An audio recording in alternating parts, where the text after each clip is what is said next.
Bienvenidos a miprofe.com.mx. Estamos en el área físico-matemática, la materia geometría, el tema trazos, el subtema puntos, líneas y trazo. Antecedente ninguno, yo soy su asesor fj@miprofe.com.mx. Muy bien, comencemos con el punto. El punto geométrico es un concepto abstracto, aunque muy importante en geometría y prácticamente en toda la matemática, por lo que su estudio es de vital importancia.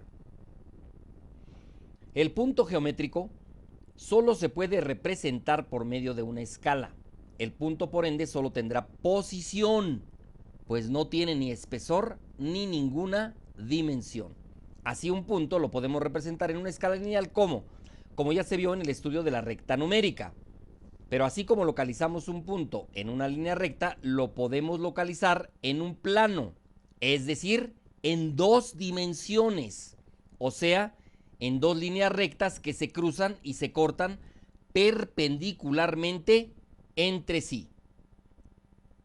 Muy bien. Análogamente, se haría para tres dimensiones, es decir, con tres rectas que se cortan en un punto y son perpendiculares entre sí. Ustedes se preguntarán, si se puede hacer en dos dimensiones, si se puede hacer en tres dimensiones, y si este procedimiento se repite, ¿hasta cuántas dimensiones se podrá representar un punto? Pues la respuesta es, solo en tres dimensiones se puede representar geométricamente un punto y cualquier figura, desde luego. En este capítulo solo veremos la representación unidimensional. Los casos restantes se verán en el tema de coordenadas cartesianas. Un punto se puede representar por una letra, una cruz, un punto, etc. Vamos a ver algunos ejemplos. Localiza los puntos que se te piden en la recta numérica, en el sistema unidimensional. Este es un sistema unidimensional, la recta numérica es un sistema unidimensional. ¿Por qué?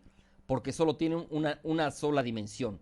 Una dimensión que puede ser positiva o negativa. Es decir, positiva del lado del 0 a la derecha o negativa del 0 a la izquierda, como ya lo vieron en el tema, la recta numérica.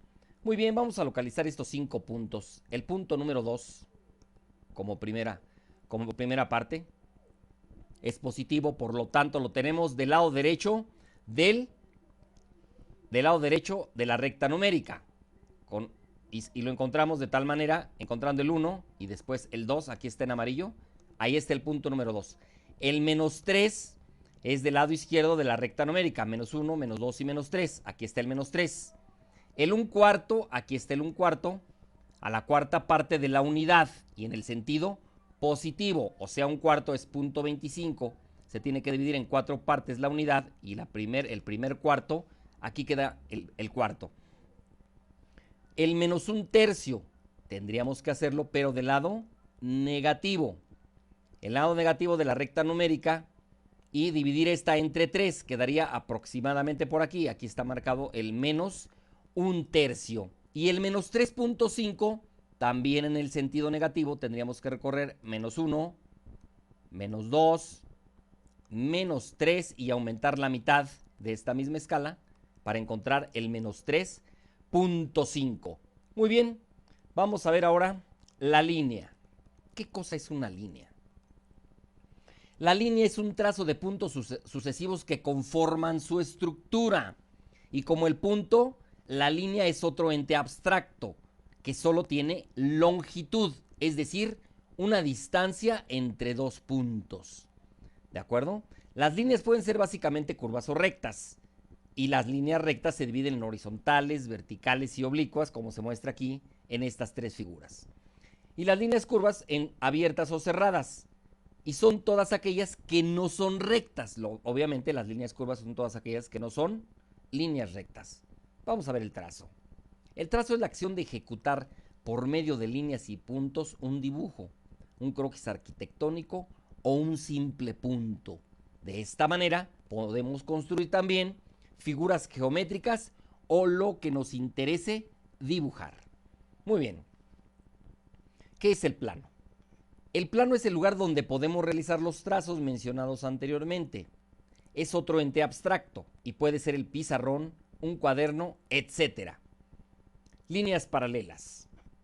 Las líneas paralelas, como ya lo vieron en cursos anteriores, son dos líneas que nunca se cortan, es decir, que nunca se cruzan.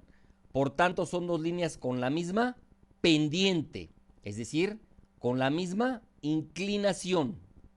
A diferencia de las paralelas, tenemos las perpendiculares. Estas líneas sí se cortan o se cruzan, pero formando un ángulo de 90 grados. Es decir, no se cortan nada más por cortarse, se cortan a 90 grados. ¿Y cuáles son las líneas colineales? Observen bien. Las líneas colineales, se dice que dos líneas son colineales si los puntos que toca una de ellas están en la misma dirección de la otra. Es decir, son dos líneas que tienen la misma dirección. Pero además, los puntos que tiene una están en la misma dirección que la otra, para que sean líneas colineales. En el ejemplo siguiente de la figura, identifique visualmente las líneas que se piden, es decir, las paralelas, las perpendiculares y las colineales. Sugerimos que esto lo hagan con una persona que se los oriente. Esto es el fin del tema. Muchas gracias.